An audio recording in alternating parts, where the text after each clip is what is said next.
नमस्कार जोहार। मैं शिवलाल सागर, थिएटर वर्ल्ड ऑफ शिवलाल सागर में आप सबका स्वागत करता हूं।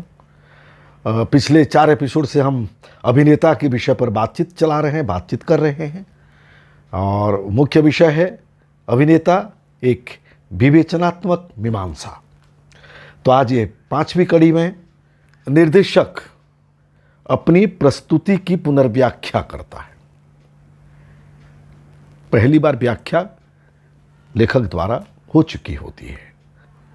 तो नाटककार के आलेख से प्रस्तुति आलेख तक की यात्रा, उसका मुख्य संवाहक होता है निर्देशक। आलेख लेखक यानी नाटककार का है और प्रस्तुति आलेख निर्देशक का होता है। तो एक लंबी यात्रा है ये। तो इसका प्रारंभ होता है उस स्क्रिप्ट को, उस आलेख को लेकर पढ़ने के बाद लेखक के वक्तव्य को निर्देशक अगर पसंद करता हो तब उसकी प्रस्तुति के लिए वो अपने कलाकारों को लेकर एक तैयारी शुरू करता है।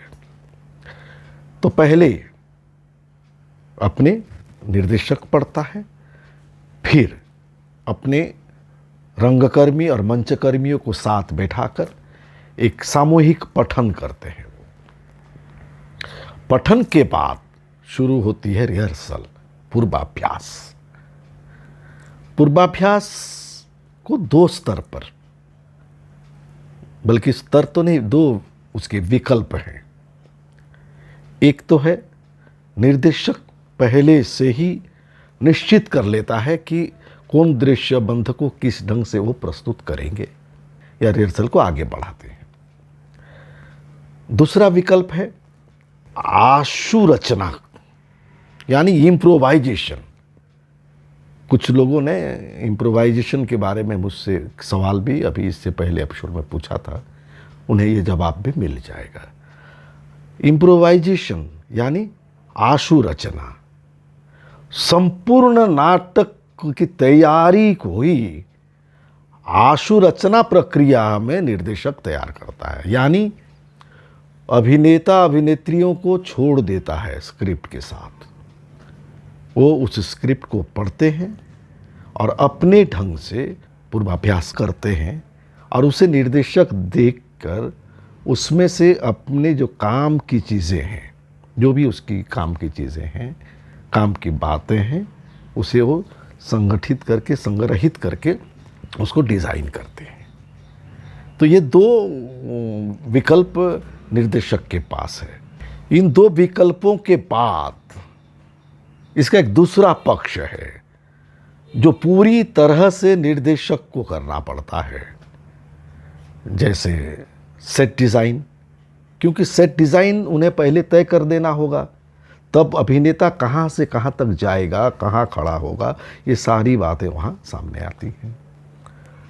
फिर मंचोपकरण, स्टेज प्रॉपर्टी जिसे कहते हैं, वो स्थिर कर देता है निर्देशक। वेशभूषा, संगीत, प्रकाश, इस सब की तैयारी उसी के साथ साथ चलते रहता है। यहाँ रिहर्सल चलती रहती है और ये तैयारियाँ भी निर्देशक करते रहता है। ये पूरी तरह से निर्देशक के ऊपर निर्भर करता है। हाँ, लेकिन इस अभिकल्पन में या तो निर्देशक अपने अभिकल्पित करता है या तो फिर हर एक विधा के अलग अलग अभिकल्पकों को लेकर, अभिकल्पक माने डिज़ाइनर को लेकर वो काम को चालू करते हैं। अभिकल्पक जैसे मंचोपकरण का कोई हो सकता है, सेट डिज़ाइनर जो है सेट डिज़ाइन करता है, वो संगीत म्यूज़िक करने वाले जो हैं, लाइट डिज़ाइन करने वाले जो हैं, ये सब अलग अलग भी हो सकते हैं उसके एक्सपर्ट्स, या फिर निर्देशक ही खुद उसे करता है।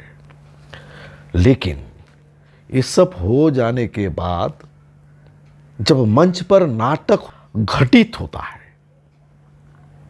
उस समय निर्देशक का नियंत्रण नाटक पे नहीं होता है। उस समय नियंत्रण रहता है अभिनेता अभिनेत्रियों का। तभी तो अभिनेता का माध्यम कहा जाता है नाटक को। नाटक अपने आप में एक शुद्ध माध्यम नहीं है। ये साहित्य, चित्रकला, स्थापत्य कला, संगीत आदि के सहयोग से रंगमंच पर ये प्रस्तुति देने में कार्य करते हैं। इस सब का मिश्रित कला है, एक मिश्र कला है नाटक। एक संकीर्ण कला भी कहा जाता है, क्योंकि अपने आप में स्वतंत्र नहीं है नाटक कला। आलेख लेता है साहित्य से, दृश्य सज्जा, मंच सज्जा होता है चित्रकला या स्थापत्य कला से, संगीत लेता है संगीतकार से या संगीत से, मुद्राएं और गतियां ये सब लिया जाता है नृत्य से। सिर्फ और सिर्फ एक अभिनय ही है ले देकर जो स्वतंत्र कला है नाटक के लिए। इसीलिए स्वतंत्र कला का स्थान नाटक को दिया जाता है। अभिनय की रचना प्रक्रिया में निर्देशक का कोई दखल नहीं होता है, जबकि उन सारी कलाओं में निर्देशक का दखल होता है। अभिनेता अभिनय करता है, और ये जो एक जटिल प्रक्रिया है, और इस जटिल प्रक्रिया से गुजरने वाला है अभिनेता। तो अभिनेता भी एक रचनाकार है। जैसे कि एक संगीतकार, एक नर्तक, एक चित्रकार, एक शिल्पकार, एक साहित्यकार होता है।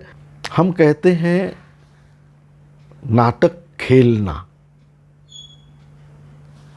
प्ले। आज मेरा प्ले है, तो प्ले मीन्स खेल। हम नाटक खेलने जा रहे हैं, मतलब हम नाटक खेलते हैं। तो हमने कभी इसे कोई खेल के दृष्टि से देखा कि नहीं, खेलना चाहा कि नहीं। ये बहुत सहज सरल तरीके से हम इस बात को अगर समझ लें तो अभिनय करना आसान हो जाएगा, सहज हो जाएगा। जैसे कैप्टन होता है, एक कोच होता है, और प्लेयर्स होते हैं। उसमें गोल करने वाला कोई होता है। मान लीजिए फुटबॉल हो, तो जो गोल करने वाला होता है वो मुख्य पात्र होता है आपका नाटक का। उससे सपोर्टिंग कैरेक्टर्स किस तरह से मदद करें, ये भावना, ये टीम वर्क हम कितना रखते हैं अपनी नाट्य कला में। फिर एक बात आती है कि हर खेल के कुछ कायदे कानून तो होते होंगे, नियम तो हैं। तो नाट्य कला के नियम, नाट्य मंचन के समय, अभिनय करते समय क्या नियम है, क्या ये जानना हमारे लिए आवश्यक नहीं है? हम पढ़ाई करते हैं, डॉक्टर, इंजीनियर बनते हैं, तो नाटक करने के लिए क्या प्रशिक्षण की आवश्यकता नहीं है? कोई भी कैसे भी आके क्या अभिनेता बन जाएगा? आज तो कुछ विद्वान यहां तक कहते हैं कि हर व्यक्ति एक्टर है। किसी को भी प्रशिक्षण दिया जाए तो वो अभिनेता बन सकता है। पहले एक बात आती थी, अभिनेता जन्मजात होता है, जन्मजात अभिनेता को प्रशिक्षण देकर और उच्च कोटि का अभिनेता बनाया जा सकता है। अब प्रश्न ये खड़ा हो जाता है कि पुराने समय में भी बड़े बड़े एक्टर्स निकले हैं जो किसी ड्रामा स्कूल से या कोई इंस्टीट्यूट से ट्रेनिंग नहीं लेके भी अभिनय करके अपना नाम रोशन किए हैं। बात सच है, लेकिन उन लोगों ने भी प्रशिक्षण अपने आप लिया है, अपने तरीके से लिया है।